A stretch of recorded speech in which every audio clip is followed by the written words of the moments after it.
Добро вечер со топ тема на ваша страна. Заев не го доби мандатот од Иванов поради, како што рече председателот, прифаќањето на платформата на албанските партии. Кои барања од албанската платформа ги прифати СДСМ? Што се договориле со ДУИ? Дали владата на СДСМ ќе ја зачува унитарноста на државата? Ќе имаме ли двојазичност или не? Вечерва на овие прашања и други во топ тема на ваша страна разговараме со генералниот секретар на СДСМ Оливер Спасовски. Затоа останете со нас со следниот час и 15 минути.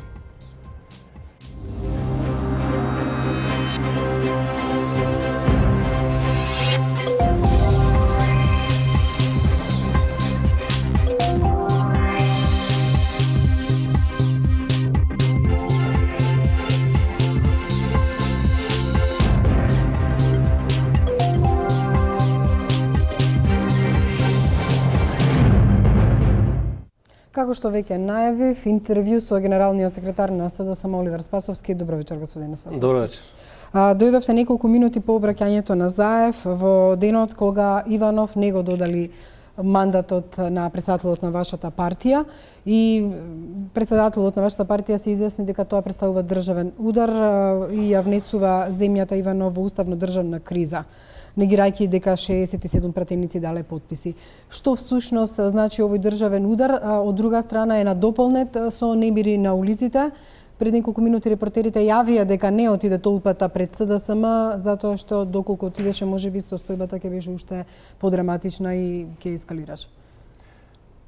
Па ова е точно тоа што го даде и председателот во изјавата, дека Ѓорѓе Иванов како председател на државата направи државен удар во Република Македонија. Ова не е прв пат да се случува во државата. Ѓорѓе Иванов да го пренебрегнува уставот, одредбите од уставот и да се става директно во функција на Груевски и на ВМРО-ДПМН визави граѓаните на Република Македонија и интересот на граѓаните на Република Македонија. Со тоа што денеска директно се скрши членот 90 од уставот на Република Македонија, во кој што јасно и децидно стои дека мандат за составот на владата го добива мнозинството во собранието на Република Македонија. Партијата или партиите кои што ќе имат мнозинство во собранието на Република Македонија. И тоа беше единствениот услов за да може не Социјалдемократскиот сојуз, не председателот Зоран Заев, туку било која партија политичка во Република Македонија која што ќе обезбеди мнозинство во собранието на Република Македонија да го добие мандатот. Ова е второ кршење на уставот за месец дена. Очекува заради тоа што вакво нешто. Прв пат уставот е скршен во моменти кога се даде мандатот на Никола Груевски, односно на ВМРО-ДПМН, заради тоа што ние немавме во тој момент никакво изјаснување од Иванов дека ќе треба да се обезбеди мнозинството, да се покаже преку подписи во собранието на Република Македонија. Едноставно тоа е направено веројатно исто така според наредба од партијата. И сега се поставуваат двојни стандарди. Во моментот кога се обезбедени 67 подписи во собранието на Република Македонија, на 67 пратеници, на 67 представници на граѓаните на Република Македонија, денеска добиваме еден патетичен говор на Ѓорѓе Иванов, во кој што никој не може да верува, верувајте дека и тој самиот, дека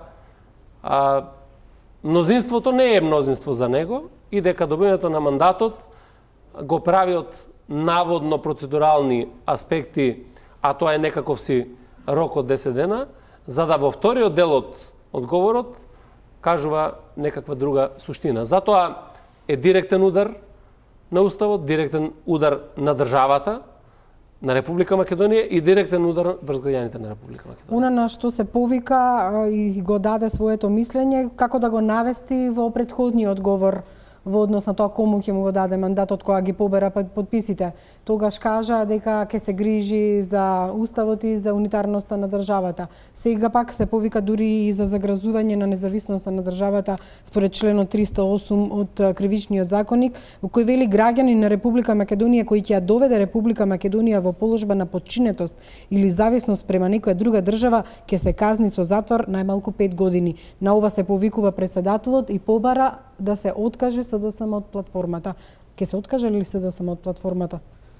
од која платформа треба да се откажува Она на која за која што говори Социјалдемократскиот сојуз. Јасен ли беше на состанокот претходно со Заев, од што бара конкретно да се откаже, од друга страна ниту јавноста, па не знам дали тој е информиран што всушност е договорено. Видите, од сите говори негови, од сите изјави кои што ги дава, па ги менува, првиот пат излезе со став дека да, потребно е да се обезбедат 61 подпис за да се формира мнозинство во Собранието на Република Македонија, за да тој имал на кого да го даде мандатот, и тоа дополни дека треба се гарантира унитарноста на државата, треба се гарантира програмата на владата која што ќе обезбеди унитарност и така натаму, за да после неколку дена слушнеме на медиумите дека тоа не е услов кој што треба да биде исполнет за да се добие мандатот за составна влада во Република Македонија. Значи, многу често ги менува ставовите и тоа е многу јасно, бидејќи тие не се негови ставови, тие се ставови на партијата која што го донесе да биде председател на Република Македонија и затоа се повикува на платформи. Социјалдемократскиот сојуз настапи со платформа и со програма пред граѓаните на Република Македонија. Тоа беше платформа за живот во Република Македонија. Ние настапивме со концепт кој што значи Македонија едно општество, Македонија на сите граѓани на Република Македонија. Дека во Македонија мора да се обезбеди подеднакво услови за живот и на македонците, и на албанците, и на србите, и на турците, и на влаштите, на бошњаците, на ромите, на секој граѓани што живее во Република Македонија. Наспроти тоа, овие 10 години ВМРО ДПМН и Груевски ја држи Македонија во една блоковска поделба од секаков можен аспект. Заради тоа што само преку поделбата може да ги спроведуваат нивните интереси, кои што значеа криминално владење и работење во изминатиот 10 годишен период. И секогаш кога беше потребно, се повикува на национализми, на поделби по секаква можна основа. Македонија во изминатите 10 години е држава која што е поделена од секаков можен аспект. И денеска некој да се повикува на некакви платформи, тогаш јас поставам јавно прашање. Зошто Иванов не се повика на платформата кога го додели мандатот на Никола Груевски? Па таа платформа постоеше која што ја составувале албанските политички партии. Ние настапуваме во сите разговори со платформа. А тоа значи неменување на уставниот поредок во Република Македонија и на уставот. Платформа која што значи гаранција за унитарноста на Република Македонија. Платформа која што значи обезбедување на живот за секој граѓанин во Република Македонија.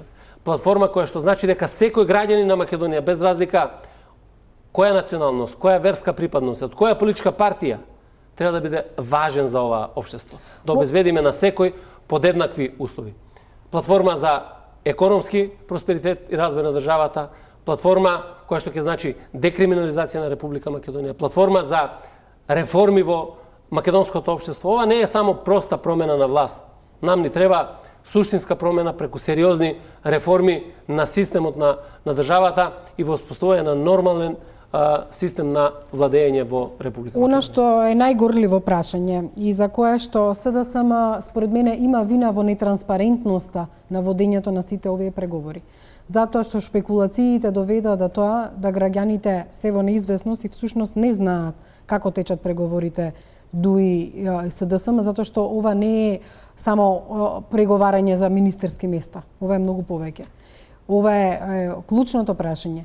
Дали и како ќе се менува законот за ЗИЗите? Едноставно можете да ми одговорите, а потоа ќе ги расчлениме, ќе биде и колку ќе биде двојазична оваа држава. Дали ќе се излезе од рамките на постоечкиот закон и дали ќе го растегнете уставот вака како ластик за да вметнете членови во тој закон кои се неуставни. Прво сакам да знаете дека процесот за разговори, принципиални разговори за обезбедување на подписи во Собранието на Република Македонија од пратениците помеѓу политичките субјекти, се со цел да се добие мандат за формирањето на владата, беа на принципиални основи и многу потранспарентни отколку што беа преговорите кои што ги водеа ВМРО ДПМН и ДУИ во изминатиот период, односно во тие 20 дена на формирањето на влада. Тогаш се разговараше и за платформи, и за принципи, и за создавање на влада, и за кадровски решенија и така натаму, меѓутоа во јавноста немавме ниту една изјава до последниот момент. И тоа не е важно.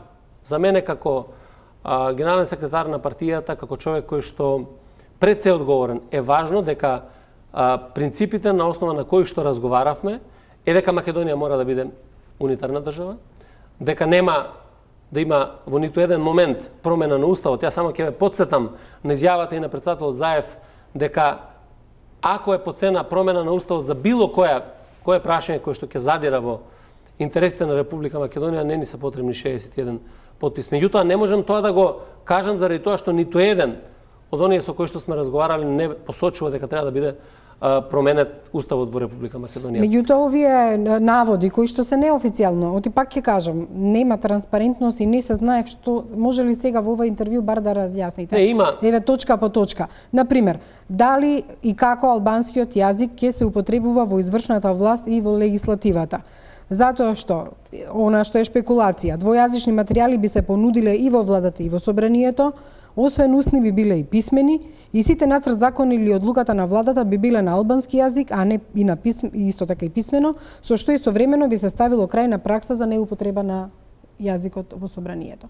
Значи, еве, од најлесното прашање во однос на извршната власт или не, сите нема лесни и тешки прашања, затоа што навистина има сериозен концепт во кој што верува, и ние кога зборуваме за принципиелни разговори во оваа фаза во која што разговаравме за обезбедување на мнозинство, разговаравме на принципиелна основа за правците по кои што треба сите ние да се движиме. Меѓутоа, конкретно сигурно се разговарале за употребата на албанскиот јазик. Тука не може сега политички да ми одговорите. Значи, еве, може ли конкретно веќе да знаат граѓаните, затоа што целата атмосфера само ги плаши повеќе. Како сакате, јас не ви забележувам дали е тоа новинарски или не, а јас можам да ви одговорам исто така како што сметам дека треба да одговорам во даден момент сосема искрено и транспарентно пред македонската јавност. Повелете. Така да од тој аспект сакам да ви кажам дека разговорите, повторувам, дека се водеа на една принципиелна основа која што значи, уште еднаш повторувам, Македонија унитарна држава, Македонија без промена на уставот и што можеме да направиме не само од аспект на употреба на јазиците, заради тоа што не е само прашање на употреба на јазиците во Република Македонија. Ние треба да разговараме за европскиот и евроатлантскиот пат на Република Македонија и тие прашања ги отворивме. Тоа е витален национален интерес на да завршиме со дело за употребата на албанскиот јазик. Разговаравме и за многу други суштински прашања што се однесуваат пред се на реформите. Во однос на тоа, еве, сакам да им кажам на граѓаните. Република Македонија е држава во која што се употребуваат и другите јазици, не само албанскиот јазик. И Македонија не само да е двојазична, таа во поедини општини е и повеќе јазична. И тоа е направено со Охридскиот рамковен договор и тоа е направено со промена на уставот после конфликтот во 2001 година. За волја на вистината, Македонија е двојазична, како што и вие нарекуваат и граѓаните на Република Македонија, заради тоа што ова е законското решение во 2008 година, кое што беше донесено токму од страната на ВМРО ДПМН како парламентарно мнозинство и ДУИ, се со цел за примена на албанскиот јазик, односно српскиот, ромскиот, турскиот, бошњачкиот и така натаму јазици, кои што се наоѓаат на општина во која што живеат повеќе од 20% на граѓаните на Република Македонија. Така да, Република Македонија од тој аспект е двојазична.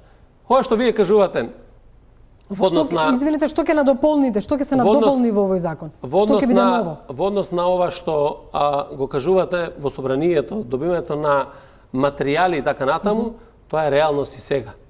И денеска во собранието на Република Македонија постојат материјали кои што се и на македонски и на албански јазик. И денеска пратениците од албанската етничка припадност зборуваат на албански јазик во Република Македонија. Ќе се води ли седница на парламентот на собрание? И денеска седниците на работните тела се водат на албански јазик и така натаму и така натаму. Дали пленарните седници ќе се водат на албански? Тоа го оставам да го разговараме во моментите кога ќе имаме конечни решенија во однос на сите отворени прашања кои што ги имаме. Ама тие прашања треба да ги разговараме после добивањето на мандатот.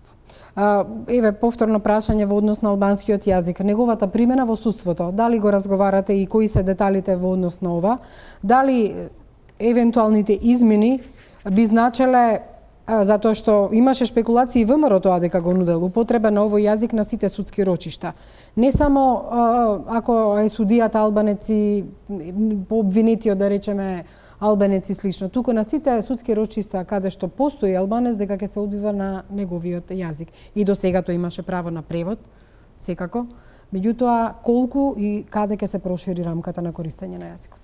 Значи, во моментот, ако го видите законот за употребата на јазиците, односно на албанскиот јазик во судските постапки, еве во главата 4, каде што пишува употреба на јазикот во судските постапки.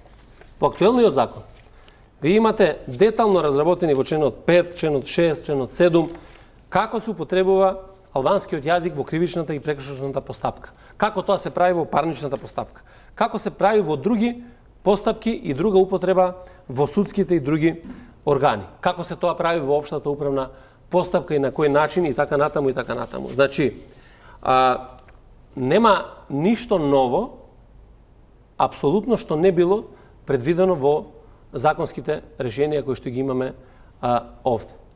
И денеска албанците во Република Македонија имаат право на својот мајчин јазик да ги водат сите овие постапки. Дури во градови каде што не постои администрација која тоа може да го преведе, да речеме Берово, секаде во Република Македонија, доколку албанецот е обвинет, води граѓанска постапка, извршна постапка и така натаму, и доколку бара да неговата постапка, односно неговите искази и така натаму, неговите писмена кои што ги добива, бидат на албански јазик, тоа се остварува било каде на територијата на Република Македонија. Дали и записниците во судовите ќе се вршат и на албански и на македонски двојазично? Секој, значи, граѓанин во овој момент, албанец, кој што оди во суд, и без разлика во кој суд во Република Македонија, дали е тоа во Куманово, дали е во Дебар, или е во Берово и Делчево, таму кај што ќе побара дека не може да се служи со македонскиот јазик заради тоа што не го познава, тој има право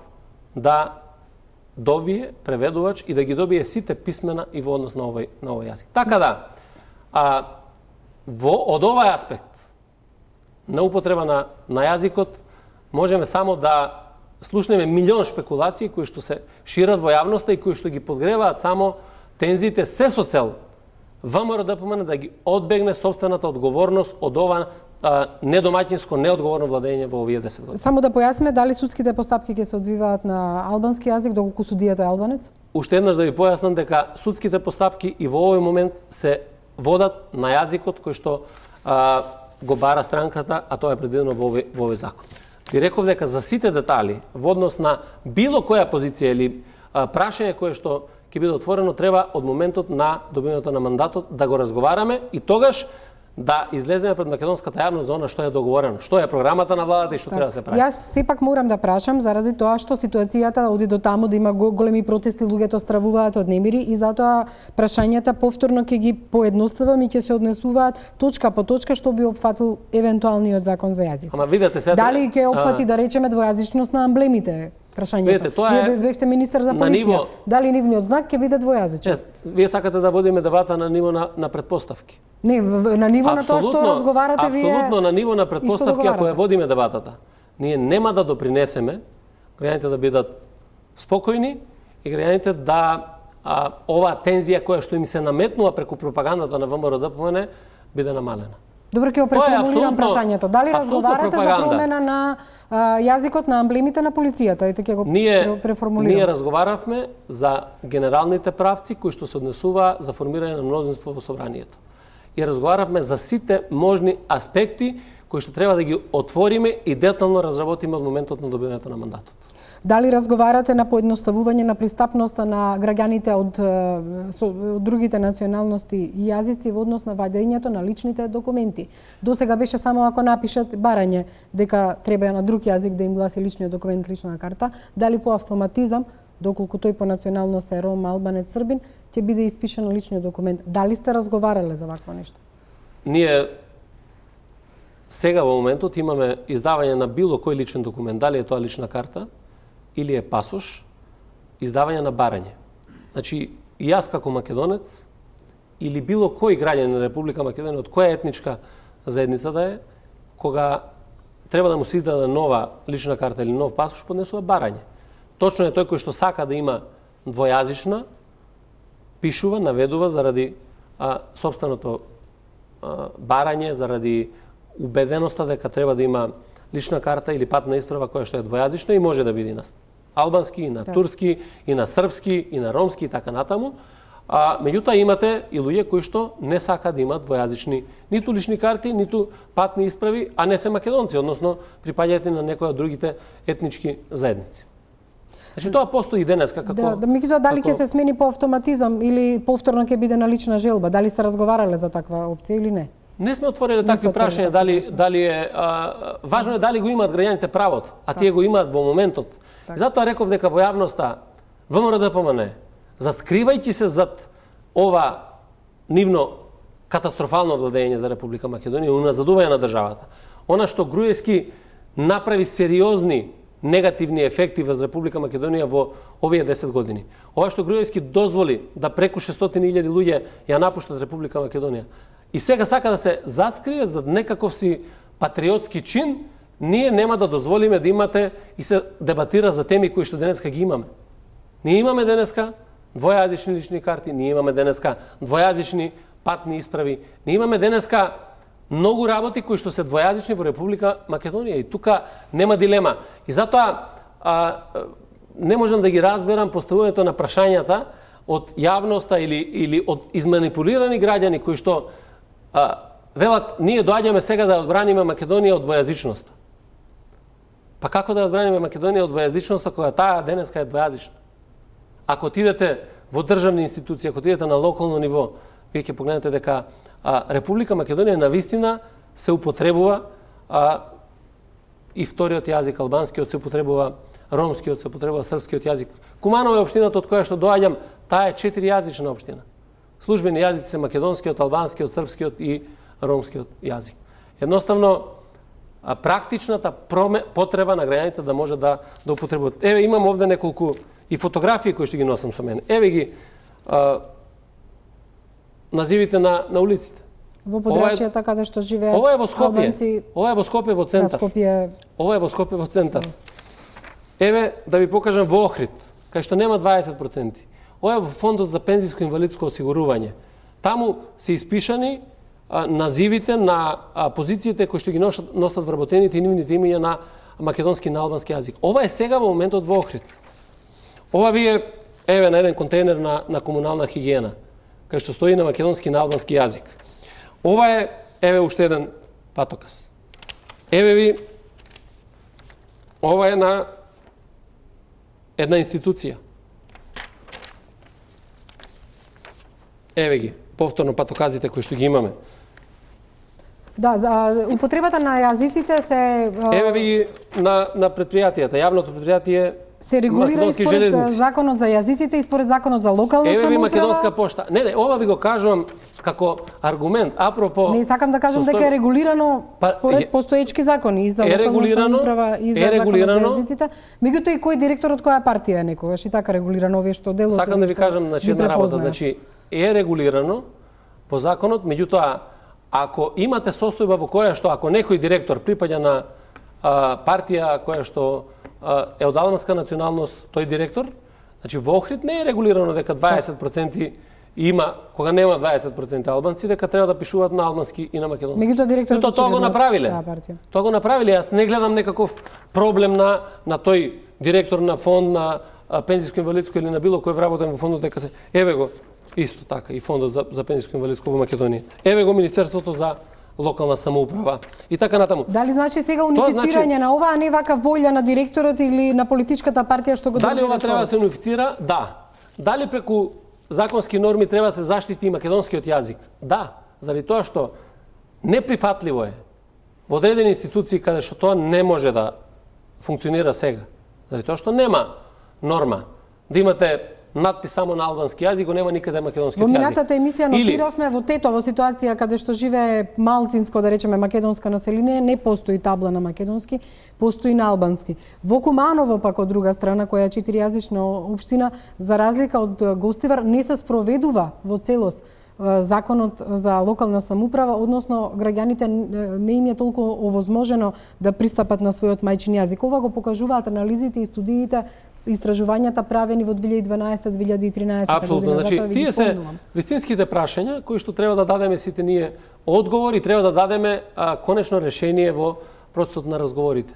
И за тоа треба да се разговара и да се дебатира. Дали таму каде што е возможено според устав, според закон и така натаму треба да се прави и да се применува албанскиот, српскиот, ромскиот и така натаму јазиците, да се овозможи од страна на институциите, и дали таму каде што сега се прави противправно, а треба да се стави во законска норма, тоа треба да се направи, затоа што недозволено е. Таму каде што навистина имате, да споменеме, не знам, надписи на некои од општините или веб страни на општините кои што се само на едниот или на другиот јазик, а се на територија која што треба да бидат двојазична. Едноставно, ова треба да се прави заради тоа што граѓаните треба да имаат практична примена, да им се олесни животот, да им се олесни пристапот до институциите во Република Македонија, да може секој граѓанин да си го оствари сопственото право, да не зависи од тоа дека заради неупотреба на јазикот може да биде ускратено нечие право и така натаму и така натаму. Меѓутоа, јас сепак морам да продолжам со она што го плаши јавноста заради сета оваа атмосфера што се наметнува, поради нетранспарентноста за тоа за што се разговара. Дали се разговара за промена на граничните табли, на доколку во државата се влезе во подрачје каде што живеат 20% од друга националност. Да речеме, кога ќе влеземе од Албанија на подрачјето на Струга, ќе пишува Република Македонија на македонски и на албански јазик.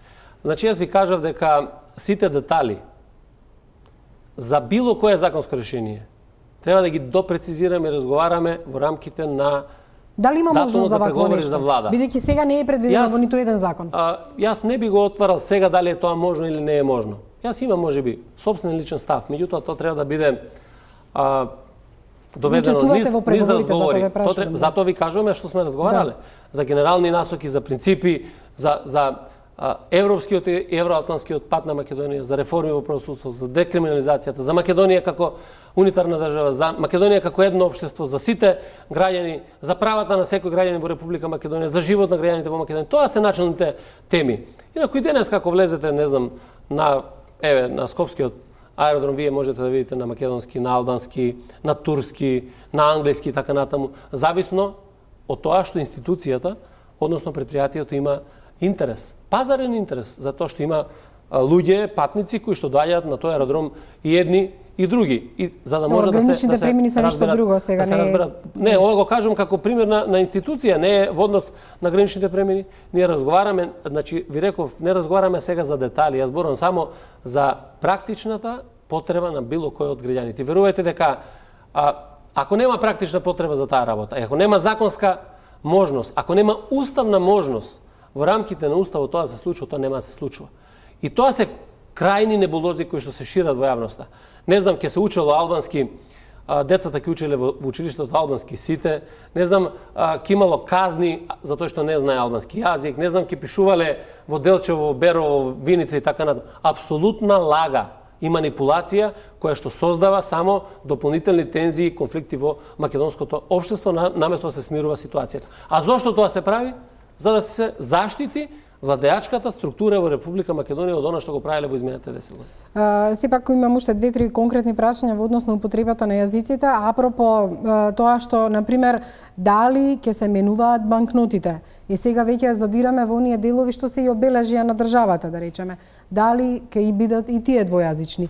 Затоа што можно е дел од документите да бидат, да речеме, некои меници и останатите некои хартии кои што се употребуваат во платниот промет, меѓутоа дали има банкнотите? Значи не сакам да повторно да шпекулирам. Ова го следуваме разговорот на ниво на шпекулација во однос на тоа дали има дали има можност. Заради шпекулации се дига тензија, тоа ви кажувам. Затоа ви ги поставувам прашањето. Во шпекулациите, затоа ви кажувам.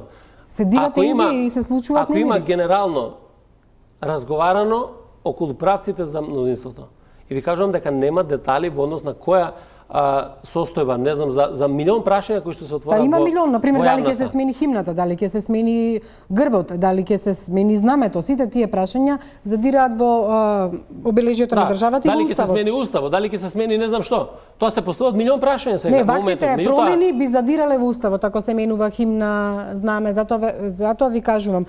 Јас не ги поставувам прашањето затоа што сакам тука вас да ви правам тензии. Не. Јас ги поставувам прашањата затоа што нетранспарентно се одвива сето ова, а факт е дека мора можеби затоа што се сакам да ви кажам, се прави влада, меѓутоа на надвор на улиците имаме тензична атмосфера. Имаме немири. Еве ќе ви кажам еден банален пример. поминувам покрај дуќанџи во центарот на градот, кои што се приватни и кои што се уплашени дека веќе од кога ќе дојде СДСМ на власт ќе мора да ги испишуваат сите табли на двата јазика и дека кога ќе им влезе муштерија ќе мора да го сослушаат на албански јазик и да му одговарат. Ме разбирате ли до каде оди? Ако малце прошетате низ Македонија, сакам да ќе ви кажам слушнете. дека апсолутно јас сум нонстоп низ Македонија. И нонстоп со граѓаните. И Не разговарам слушате со ли нив. вакво нешто еве кој што јас слушам? И разговарам со нив. И постојат дилеми. Меѓутоа јас ви кажувам, тие дилеми ќе ги расчистиме во моментот кога ќе имаме конкретни разговори и договори по однос на одредени прашања кои што сме ги отвориле. Ама мислите, Ние сега знаете, вака можеме излегува разговараме. бланко дека ви дале подписи партиите Како? на албанците, дека ви дале Ние бланко сме разговарале подписи. за генерални правци, на делување за добивање на мандат во однос на прашањата. Ние сме разговарале за многу теми кои што ја задираат Република Македонија, за многу теми кои што ќе значат реформи во државата. Меѓутоа, клучната работа дека она што го предвидува Уставот во Република Македонија, тоа мора да се случува. И вон од Уставот не смееме да излеземе ниту еден милиметар, ниту сакаме тоа да го разговараме. Ние ова не го кажуваме заради тоа што сега во моментот нема двотретинско мнозинство и сега нема да разговараме заради тоа што немаме двотретинско мнозинство. Не. Ние не го разговараме заради тоа што сметаме дека Уставот не може и не треба да се смени во Република Македонија. И тука се согласиме со сите. Тука значи не би Како дошле што- на агендата прашањата за промена на банкноти, промена на грб, на знаме, на химна? Тоа значи дека апсолутно нема можност да го менуваме Уставот на Република Македонија. А ако немаме можност да го менуваме и немаме желба тоа да го правиме и немаме потреба тоа да го правиме, кажуваме дека можеме да разговараме за сите прашања кои што ќе ги унапредат правата на било кого, тргнувајќи од македонците па на секоја една етничка заедница во Република Македонија во рамките на уставните надлежности. Ние исто така знаеме дека нема двотретинско мнозинство и за специјалното јавно обвинителство.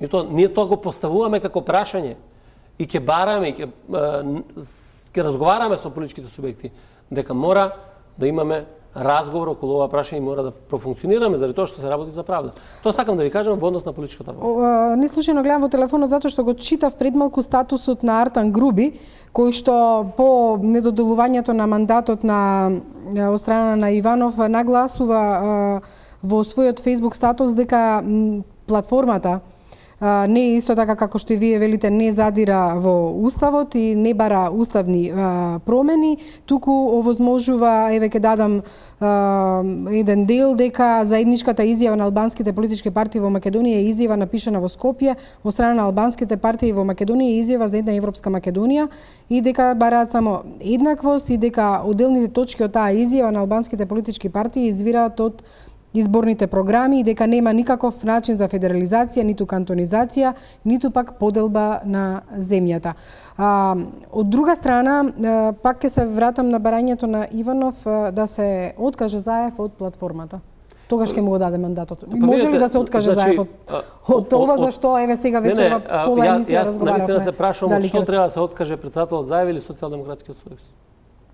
Од што треба да се Па добро, откаже? на разговорите со Заев не појаснил Иванов што точно треба да се откаже? Имаме агенда, имаме собствена платформа со која што настапивме на изборите. И сега јас не го разбирам Иванов што бара. Дали Груевски се откаже од платформата пред да му го даде мандатот? Меѓутоа сега Иванов вели дека тоа е на туѓа држава и затоа го цитираше и членот 308 од законот. Ако го даваше мандатот на Груевски, платформата беше Албанија беше не туѓа држава. Наша држава беше тогаш. Тоа сака да каже Иванов. Како може двојни аршини да има? Значи тоа покажува дека нема конзистентност, дека нема став како претседател на државата, покажува една состојба во која што граѓаните нема на кого да се потпрат. И тоа го покажа неколку пати во изминатите години. Моменти кога на Република Македонија, кога на граѓаните на Република Македонија и се потребни институции на кои што може да се потпрат, да имаат сигурност, Иванов покажа дека не е татко на нацијата. Затоа што на вистина не е од првиот момент, бидејќи знаеме со какви лакрди беше избран и така натаму, меѓутоа и сето она што го правеше во изминатиот период. И затоа сега има двојни аршини и стандарди. Сега првиот пат не бара дека има мнозинство во собранието, тогаш не важи членот 90 од Уставот, се дава мандатот, не проблематизира никакви платформи, Нема транспарентност во разговорите помеѓу ВМРО ДПМН и ДУИ. Никој не слушна во јавноста што тоа договарале тимовите на ВМРО ДПМН и ДУИ во тој период. Што прифатиле? Отпосле слушаме сега, ни кажуваат прифатено ова, прифатено она, не е прифатено и така натаму, за да сега од еден момент толку загрижен почна да кажува прво бара подписи, па сега не се подписи во прашање платформа на туѓа држава, а еве и Артан Груби потврдила дека таа декларација изјава пишувале во Република Македонија. На крајот од краиштата е многу малку важно. Важно е дека има политичките партии и платформи врз основа на кои што треба да се состави владина програма, а тоа треба да се направи после добивањето на мандатот, и таа владина програма ќе влезе во собранието, ќе биде јавно образложена пред граѓаните на Република Македонија, ќе се посочат сите врвни приоритети, обврски кои што ќе ги превземе идната влада, што е тоа што треба да го направи во интерес на граѓаните. И јас сакам само да ви кажам дека формирањето на владата на Социјалдемократскиот сојуз во овој момент е за доброто на Република Македонија, за сочувување на државата и за воспоставување на еден систем кој што ќе ја внесува Република Македонија кон напредок. Пауза за реклами, и по оваа пауза за реклами ќе разговараме како СДСМ може да формира влада во услови кога од страна на Иванов не е даден мандатот на Заев. Останете со нас. Продолжуваме со интервјуто на генералниот секретар на СДСМ Оливер Спасовски. Господине Спасовски, претходно и вие сами кажавте за барањата на албанците во така наречената платформа, се разговараше и со ВМРО ДПМН. Меѓутоа, верувам дека овие подписи, пак ќе повторам, не ви се бланко дадени од партиите на албанците. А од друга страна, преговарачки е логично, ако во претходните преговори ДУИ со ВМРО стигнале до некаде во кристализирање на тоа како ќе се функционира со законот за јазиците, да сега не отстапуваат од она што барем сметаат дека поминало на едната страна. Иако велите не знаете што разговарале со ВМРО ДПМН, и вие сте учесник во преговорите, сигурна сум дека ДУИ вели до тука можам, или ова веќе е исполнето, ВМРО ќе ни го исполнеше, бараат ли конкретно од вас до таму кај што застанале вие да продолжите? Јас ви кажав и на почетокот, имаме многу јасна позиција во однос на разговорите и со ДУИ и со било кој од политичките субјекти во однос на владата. Значи, ние се согласуваме по многу прашања и тоа не е бланко подршка, туку согласност околу битните стратешки интереси на Република Македонија во наредниот период. Ние согласуваме за секое прашање кое што е поставено и од меѓународната заедница, и од потребите на Република Македонија и на нејзините граѓани, и исполнувањето на нашите обврски и на реформите кои што треба да ги направиме. И затоа разговаравме и за влезот во НАТО и во Европската унија, затоа разговаравме и за итни реформи во правосудниот систем, заштита на човековите права, разговаравме околу економскиот развој на Република Македонија и подеднаков економски развој, неоптеретен од политички Добро, за развој за регионите и сега постои подеднаков развој на регионите, тоа веќе го има. Не, сега постои закон кој што гарантира еднаков, односно рамномерен регионален развој. Меѓутоа, апсолутно сега нема финансиски средства кои што го поддржуваат тој рамномерен регионален развој. Јас доаѓам од Куманово, каде што е североисточниот плански регион, кој што е најнеразвиениот во Република Македонија. Заради тоа што таму имаме градоначалник од Социјалдемократскиот сојуз, владата не беше заинтересирана во ниту еден момент да помогне со ниту една од финансиските средства, со ниту еден проект кој што ќе значи развој на овој регион. Ова го наведувам како пример, постојат и други примери. Да, во Источна Македонија, во белата чума и селувањето заради југот и така натаму, значи Западна Македонија нема тој систем мора да се промени, да се создадат методологии врз основа на кои што ќе имаме подеднаков рамномерен развој, кај што граѓаните на Република Македонија ќе имаат подеднакви услови за живот секаде во државата и основ... Да, како ќе се дели тој буџет ако веќе тоа е промената? Врз основа на што? Проценките за неразвиеност, па буџет ќе се дава или како? Веројатно треба да се направи одредена формула. Сега ова е мое размислување, затоа реков детали ние не разговараме, разговараме за стратешки правци, а сигурно дека ќе мора да се определи методологија која што ќе допринесе да буџетските средства се распоредуваат рамномерно насекаде во Република Македонија.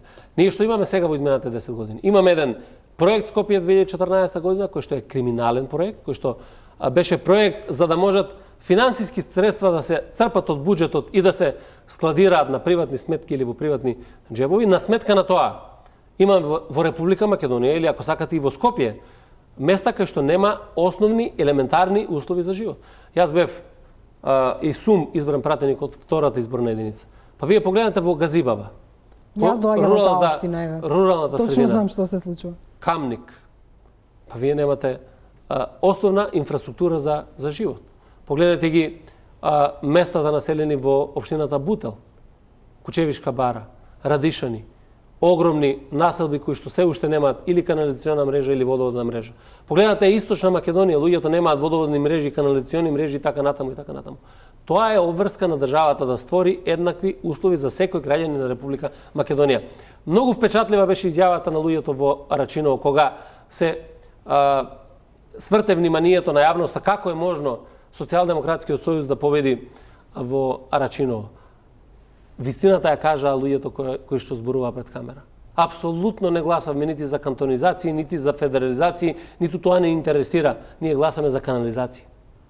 Општина со 20.000 жители кои што нема водот, кои што нема канализација, кои што нема елементарни услови за живот. Граѓаните тоа се борат во овој момент и тоа го посакува. Она што можело да се случи, а не се случило, а сега повторно разговарате со еден од коалиционите партнери, а тоа е ДУИ. Значи, тие имале 10 години тоа да го поправат.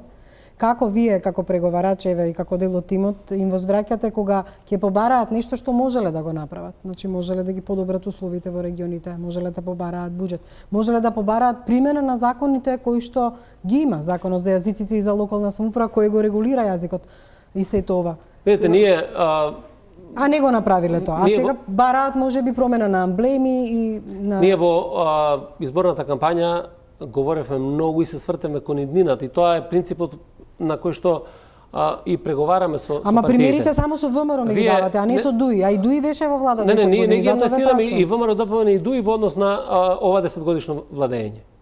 И ние апсолутно, јас сум свесен дека ДУИ во одреден момент помогна за ваков начин на владење на ВМРО ДПМН. И зошто нешто што не е направено во изминатите 10 години тие сносат заедничка одговорност. Јас мене ми пречи, на Социјалдемократскиот сојуз му пречи исто така. Не може владата на Република Македонија да функционира во моментот, а функционираше во изминатите 10 години како федерална влада. Едните размислуваа за албанците, другите размислуваа за македонците. Некој размислува за турците, многу помалку за србите и така натаму, наместо да биде програма на влада која што ќе дефинира правци на движење, кој што ќе дефинира приоритети во работењето и ќе ствара еднакви услови за живот на секого. Тоа е разговор во преговорите, односно во разговорите со политичките субјекти, како принцип кој што мора да се воспостави. Мора македонецот министер да мисли за секој поединечно. Прво, за вработените во министерствата и за македонците, и за албанците, и за србите, и за турците, и за бошњаците, и за ромите, и за власите, и за било кој е вработен, меѓутоа исто така да мисли и за секој граѓанин на Република Македонија без разлика на која етничка, верска или политичка припадност припаѓа. Само на таков начин ние ќе имаме унитарна Македонија. Тоа е концептот кој што го имаме. Денеска во овој момент ние тоа го немавме. Едни размислуваат за македонците, едни размислуваат за албанците и само на еден таков начин, преку таква блоковска поделба, тие си ги тера тендерите, личните интереси, партиските интереси на сметка на заостанувањето на граѓаните. Како ќе спречите ДУИ тоа да не го прави? Затоа што до сега се знаеш, ако министерот каже нешто на службеник, да речеме, или заменик кој е албанец од ДУИ, тој велеше мене ми е премиер Али Ахмети. Мене не ми е премиер Груевски. Како ако утре ви кажат Заев не ми е премиер, мене ми е премиер Ахмети. Тоа е принцип на кој што мора да функционира едната влада и за тоа преговаравме, за тоа разговараме, за тоа треба конечно да се договориме после добивањето на мандатот од Иванов, кој што денеска гледаме дека го узурпира и крши уставот и на таков начин да почне да функционира македонската влада, да почне да функционира собранието, да почне да функционираат општините и така натаму. И сега има примери многу подобри во локална самоуправа каде што сите заеднички функционираат во интерес на граѓаните на било која националност, отколку што тоа го прави владата во овој момент. Меѓутоа, тоа беше јасно дека таквите блоковски поделби им се многу добри, многу потребни за функционирањето. Да, во одреден момент, кога тоа за нив е потребно да исполнување на било која политичка агенда, едните ќе се повикуваат на македонците, едните ќе се повикуваат на албанците, едните ќе повикуваат на заштита на македонските интереси, другите на заштита на албанските интереси, или дека едните или другите се нападнати и некој ќе ги штити, а всушност треба да ги штитат оние кои што ги создаваат тие кризи. Тоа е реформата која што треба да се прави во македонското општество. Тоа е нешто што е повеќе од една проста промена на власт, на луѓе кои што седат на позиции. Сега имате можност во администрацијата и општо на функции, на високи функции, да доаѓаат луѓе со квалитет, а не по национална, етничка, верска припадност. Ова зошто го кажувам? Затоа што вие сте партија за која што гласале и други националности, голем број, да речеме, во однос на другите албанци. Верувам тоа е повеќе за да биде казнето и ДУИ и ВМРО ДПМН во однос на одредени криминали. Ја така го толкувам нивното гласање, но сепак колку ќе биде пресуден квалитетот на кадарот, затоа што и вие како СДСМ сега веќе може да понудите, ако по клуч треба албанец да се вработи, и вие имате таков, можеби, во партијата, отколку само да се запази етничката припадност. Ова ќе значи дека сега ДУИ ќе се стави во позиција да бара партиско вработување заради партијата, а не заради националноста. Или алијансата, или БЕС. Видете, ако сакате да имате вистински реформи во било која држава, па и во Република Македонија, каде што навистина се потребни безусловно реформи, тоа мора да се прави пред се со квалитетни луѓе. Ако кажете имаме албанец поквалитетен, ние што го предлагаме, отколку албанецот што вие го предлагате. Не сакам да правам поделба по национална основа, меѓутоа така се функционираше. Дали може да кажете стоп, ако е веќе по клуч, еве го поквалитетниот албанец? Треба да се секогаш да се разговара, да се изнајде решение. Јас мислам дека постои демократски капацитет кај Социјалдемократскиот сојуз, меѓутоа и кај партиите со кои што разговараме, да навистина квалитетните луѓето кои што се стручни во одредени области, ги заземат вистинските позиции, за да можеме да ги направиме сите тие реформи. Инаку, исклучиво блоковската поделба и тој клуч на партиски поделби на ресори, на места и така натаму. Или администрација која седеше дома. Администрација која што, еве и сега се зборува 3000, 3500 луѓе, 4000, ја не знам колку веќе седат дома, а земаат плата од буџетот на Република Македонија, без разлика дали се тоа албанци, срби, бошњаци, македонци и така натаму. Нам ни треба администрација која што ќе се стави во функција и интерес на граѓаните на Република Македонија. И затоа реков, простата промена на власта во Република Македонија не може да донесе ништо добро. Нас ни треба вистинска, суштинска промена која што ќе покаже и токму промени и од овој аспект. Навистина да имаме сериозна администрација која што ќе си ја свати својата улога. Денеска администрацијата ја сваќа улогата дека треба да пишува партиски соопштенија, да ги известува партиските штабови што се случува во министерството, да потполнува бројка на митинзи и така натаму. Администрацијата мора да се професионализира, администрацијата мора да се ослободи од притисоци и администрацијата мора да се стави во функција на граѓаните и на државата. Тоа значи ли дека ние обично новинарите секогаш пред да дојде некој на мандат го прашуваме да вети нешто, ветувате дека ќе одвоите партијата од државата? Апсолутно ветуваме дека тоа ќе го направиме, заради тоа што знаете, нема ниту една правна норма, нема закон, нема устав, не знам што во било која од државите, па ни во Република Македонија, која што ќе го предвиди што значи тоа делување на партијата од државата. Тоа го прават луѓето, тоа го прави политичката волја. Ако вие не ги ставате на располагање ресурсите на државата во партиски цели, ако не ги злоупотребувате луѓето во администрацијата, како што слушавме во изминатиот период, дека се ставани во функција на партиски пропаганда машинерија, на партиски послушници, на партиски активисти, кои што одработуваат исклучиво за партијата, вие ќе ослободите администрацијата од притисок, вие ќе дадете можност таа администрација да биде многу покреативна, да биде многу помотивирана Савајле кој ќе тргне на работа дека треба да одработи нешто за платата која што ја зема, меѓутоа за граѓаните, а не за партијата. На крајот од краиштата, платата во администрацијата е благодарение на даноците кои што ги плаќаат граѓаните на Република Македонија во буџетот. И само на граѓаните ние им должиме се, на никој друг. Можете да добиете препорака од било кој од политичка партија или од одреден функционер за да бидете дел од администрацијата. Тоа може да бидете ако сте стручен, компетентен за областа која што имате. Меѓутоа, препораката не може да биде вие да работите противно на интересите на државата, туку да остварувате некакви партиски цели интереси. Во техничката влада бевте министер за полиција. Не знам дали ќе го станете на таа функција и во евентуално новата влада. Меѓутоа, еве хипотетички.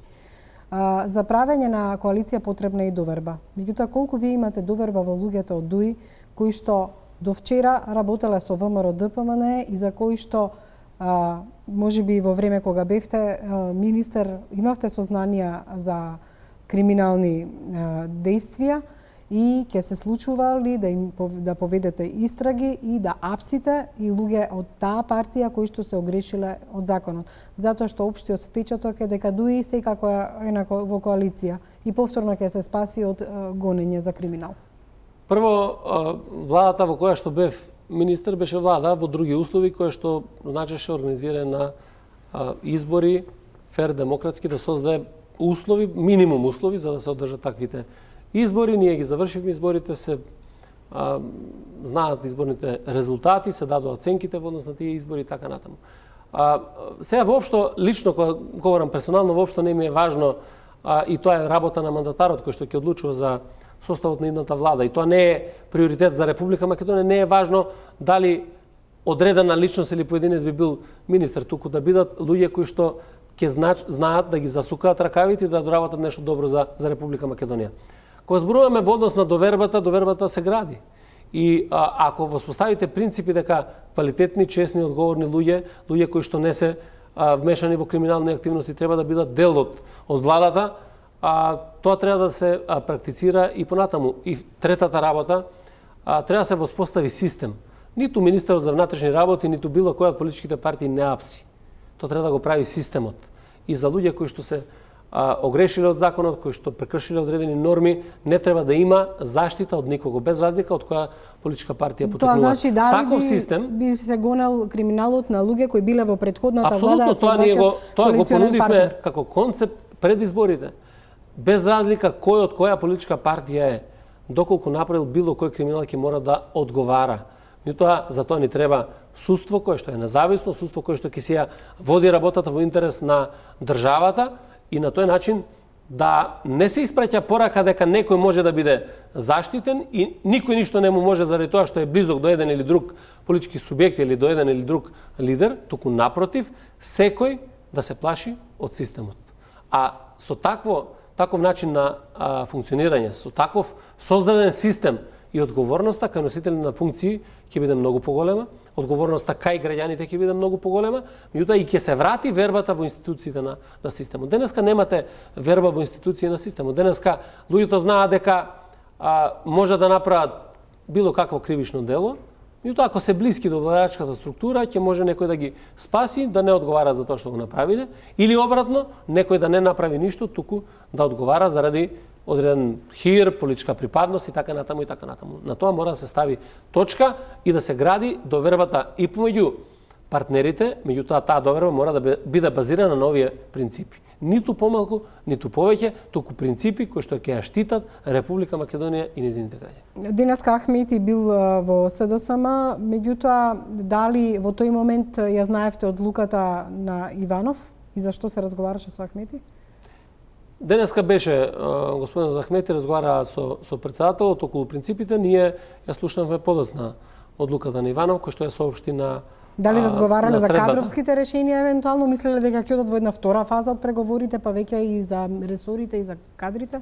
Па не сме отвориле, односно не е отворена таа тема, тоа треба да се дебатира на ниво на работните групи, меѓутоа еден од чекорите за градење на довербата е да се отвори дебата и помеѓу двата лидери. Тие разговарале сигурно за иднината на Република Македонија. Меѓутоа, неверојатно е да не претпоставите тогаш сте политичари кои или немаат доволно информации или не знаат, немаат интуиција, дали Ахмети и Заев разговара и претходно што ако се случи оваа ситуација што се случи да Иванов не го даде мандатот, дали вие мислите дека ние сме толку наивни дека не претпоставувате дека ова може да се случи?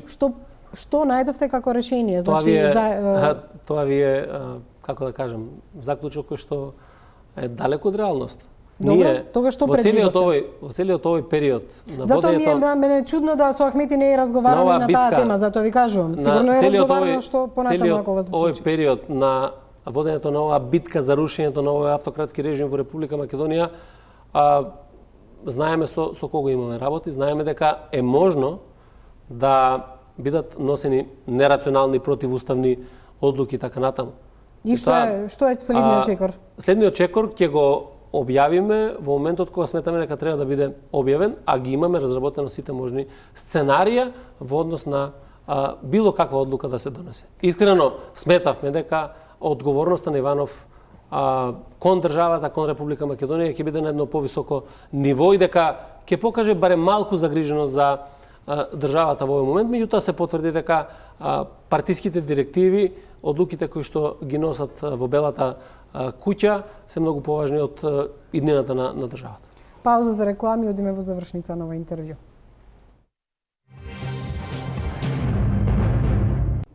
Што туку колегите ми ја донесе изјавата од еврокомесарот Хан, кој вели постојано нагласуваме дека сите лидери во земјата, вклучувајќи го и председателот, мора да го почитуваат исходот од изборите. И додава, во демократијата еден мора да признае парламентарно мнозинство дури и кога не се допаѓаат. Од тука, вели Хан, очекувам сите политички лидери и институции да дозволат демократскиот процес да продолжи по својот тек во интерес на граѓаните.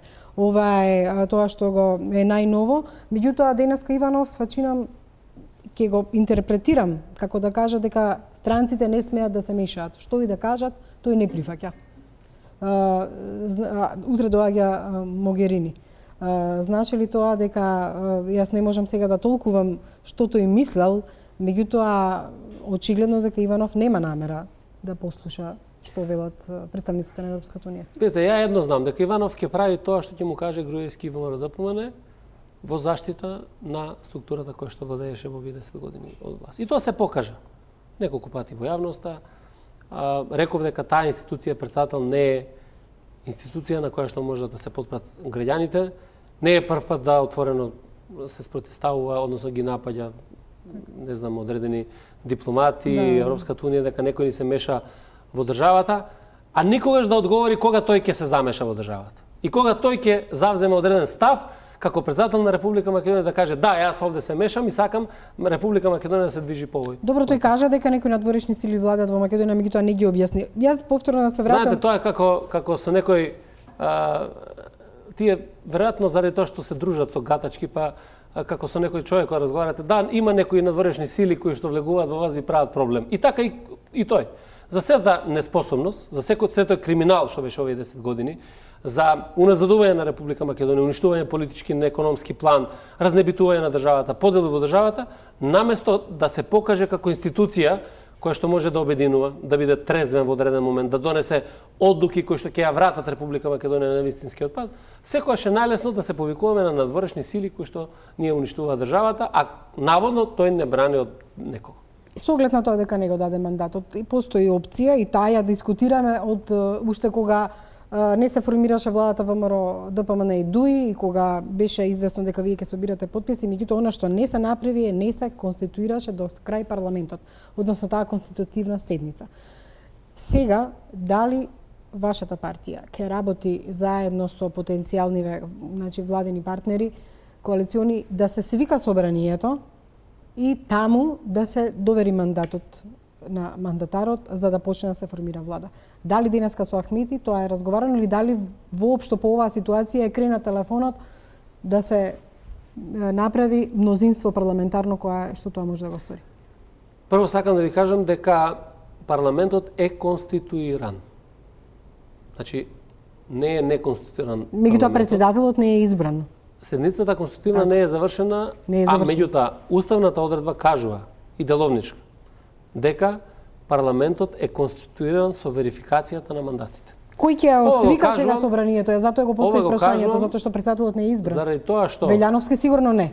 Видете, ова го кажувам заради тоа што проструја информации кај Иванов дека не бил конституиран парламентот до крај, затоа што немало избран председател. Тоа не е апсолутно точно. Парламентот е конституиран во моментот кога се верифицирани мандатите. Дали и кога ќе се избере председател на собранието, тоа е работа на парламентот и на пратениците кои што се избрани од граѓаните. Не е работа ниту на Иванов, ниту на владата и така натаму и така натаму. Меѓутоа, еве сите сте избрани за пратеници, да речеме и вие, сте избран за пратеник. Ќе направите ли иницијатива да се свика седница? Ако е така, тоа значи дека Иванов и во првиот момент не требало да го довери мандатот ако не било конституирано собранието. Сега, во однос на свикувањето на седницата, Трајко Велјановски јас си потврдив на првата седница конститутивна дека спротивно на деловникот тој председава со седницата заради тоа што требаше да председава највозрасниот по години пратеник во Собранието на Република Македонија. Тоа беше пратеникот од ДУИ. Меѓутоа, за жал, ние како Социјалдемократски сојуз во тој момент бевме осамени дека тоа треба да биде така и е оставено на Трајко Велјановски. Ние ќе ги разговараме сите можни опции, затоа реков имаме варијанти повеќе во однос на развојот на станите кои што се или беа очекувани и во однос на тие опции ќе ги разгледаме и начинот на свикување на собранието, изборот на председателот, кога тоа треба да се направи и како и на кој начин ќе се однесуваме во понатамошниот период. Очекувате ли таа седница да помине со немири и евентуална ескалација, затоа што протестите верувам дека можно да се префрлат и во време кога ќе се одржува седницата пред парламентот, за да не се дозволи негова работа? Тоа значи рушење на парламентарната демократија, недозволување на до избор на председател на собранието. Тоа е само ќе покаже дека се влегува во некој сценарио кој што е погубно за државата. Кој може да го оспори правото на пратениците да изберат председател на собранието, ако за тоа се одлучи дека треба да се прави? Значи, јас ова на ниво на предпоставки го разговараме. Меѓутоа, сигурно дека кога ќе се донесат одлуките, ние ќе направиме се за да можеме да тргнеме кон патот кој што ќе значи избор на председател на собрание и понатаму да се продолжи со сите текстови. Ако има таква седница, веројатно треба да бидете сигурни дека оние што ги дале подписите за поддршка на мандатарот и на таа седница ќе го сторат истото. Меѓутоа, она што е нејасно и не го кажува ДУИ е дали ќе биде опозиција или власт. И денеска на средбата со амбасадорот повторно не кажа дали ќе бидете опозиција и власт. И па како вие преговарате со некој што ви дава поддршка, а утре задутре не се знае дали ќе биде власт. А еве сами кажавте дека на денешната средба можно било да се разговара и за идни можеби мандати, решенија и кадровски и слично. Ова е точно, многу е прво е противречно. Не, прво тоа потврдува тезата дека сме разговарале само за, односно моето искажување дека разговараме за генералните правци за добивањето на мандатот. Ние од моментот Ама знаете дали ќе ви бидат коалиционен партнер или нема? Вас што ви кажуваат? Пак таа неискреност и недоверба. Значи вие ги имате изјавите на ДУИ во однос на тоа дека треба да одржат седница на председателство на кое што ќе одлучат како ќе настапат. Тоа веќе помина една недела уште не ја одржуваат. Ама тоа не е прашање што треба мене да ме го упатите, треба да му верувате на тој со кој што ќе правите влада. ДУИ, ние значи разговаравме за генералните правци и добивме подписи за добивање на мандат. Кој ќе го добиеме мандатот, ќе разговараме за формирањето на владата, за програмата на владата, за ресори, за кадровските решенија и така натаму и така натаму. Меѓутоа, тоа ќе зависи од низа на текови одлуки кои што ќе носат политичките партии. Ја неблагодарно е се да коментирам каква одлука ќе донесе ДУИ. Како што не ги коментиравме ниту во моментот кога одлучува дали ќе бидат во коалиција со ако се во опозиција.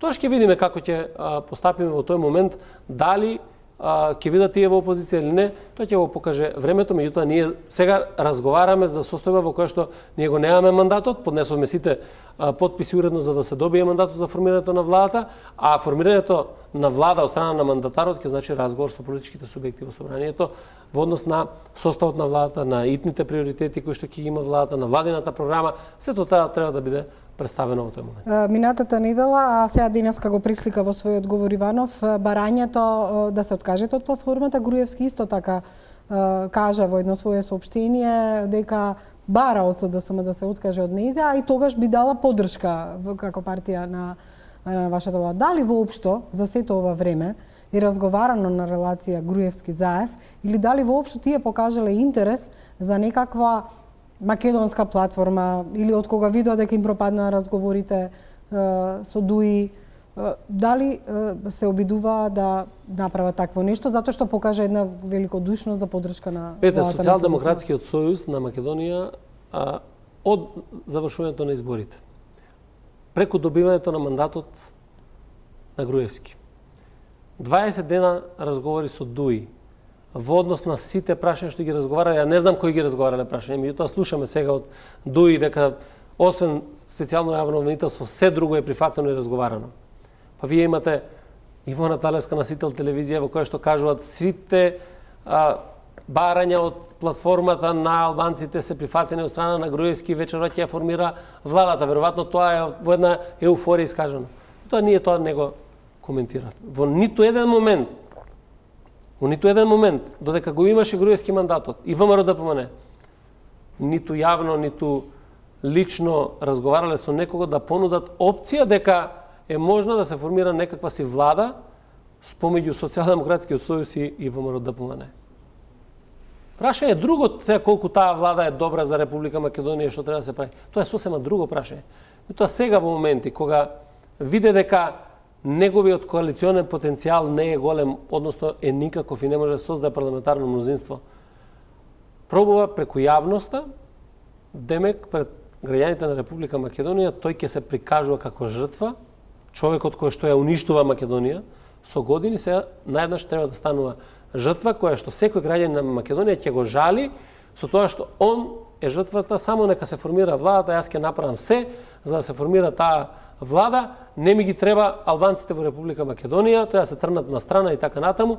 Тоа покажува дека тој сака да ја федерализира Република Македонија. Наместо да ја сплоти Македонија, наместо да остане унитарна држава, наместо да даде можности на секој граѓанин на Република Македонија, тој јавно прокламира одредени ставови кои што не се интерес на Република Македонија во овој момент. Блиц прашања од гледачите, затоа што кажавме дека сте гостини денеска на блог, на Facebook, на Twitter поставува прашања. Луѓето ви забележуваат, исто како и јас, на која основа сте ги собрале 67 подписи ако не се разговарале за детали. Тоа е забелешка. Тоа има конкретни прашања и повторно е критиката.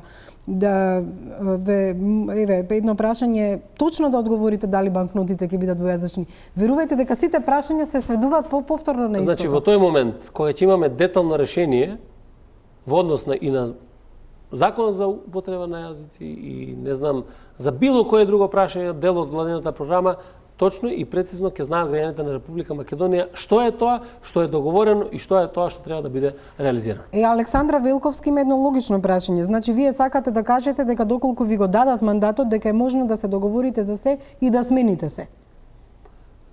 Апсолутно е погрешна констатација. Нити го мислам тоа, нити го кажав. Ниту е став на Социјалдемократскиот сојуз. Ние рековме, нема промена на уставот, Македонија останува унитарна држава, рамките на уставот се рамки во кои што мора да се движиме за сите можни отворени прашања во Република Македонија. Граѓаните не треба да се плашат дека некој сака да ја кантинозира, федерализира Република Македонија. Граѓаните не треба да се плашат дека ќе се загрози унитарноста на државата, дека ќе се загрози статусот на македонскиот граѓанин, односно на македонскиот народ, дека ќе се загрози статусот на македонскиот јазик, заради тоа што тоа е дефинирано со уставот и излегување од рамките на уставот нема да има во ниту еден момент. Драган Алчинов бара да му се појасни дали дуи бара донесување нови законски решенија или единствено бара имплементација на Законот за јазиците од 2008 година, што и вие го цитиравте. Затоа што тој има впечаток дека нема потреба донесување на нов закон, се има таму прашање дали тоа се применува или не. Точно е, значи има еден законски текст кој што постои во овој момент, кој што ги опфаќа сите можни сегменти. Тука и здравство, и образование, и полиција, и армија, и финанси, и се живо кое што е фатено, меѓутоа постојат одредени недоречености кои што не дефинираат точно како и на кој начин се употребува македонскиот јазик, односно тоа е дефинирано како службен јазик во Република Македонија, во меѓународна употреба и така натаму. Меѓутоа имаме одредени институции, одредени општини во кои што македонскиот јазик како да се става во втор план и тоа треба да биде дефинирано. Меѓутоа исто така детално да бидат дефинирани и употребата на другите јазици. Дали е тоа албанскиот или било кој друг, и тоа мора да има контролен механизам кој што ќе контролира како се употребуваат сите јазици во Република Македонија. Затоа што и сега има комисија која што тоа може да го прави.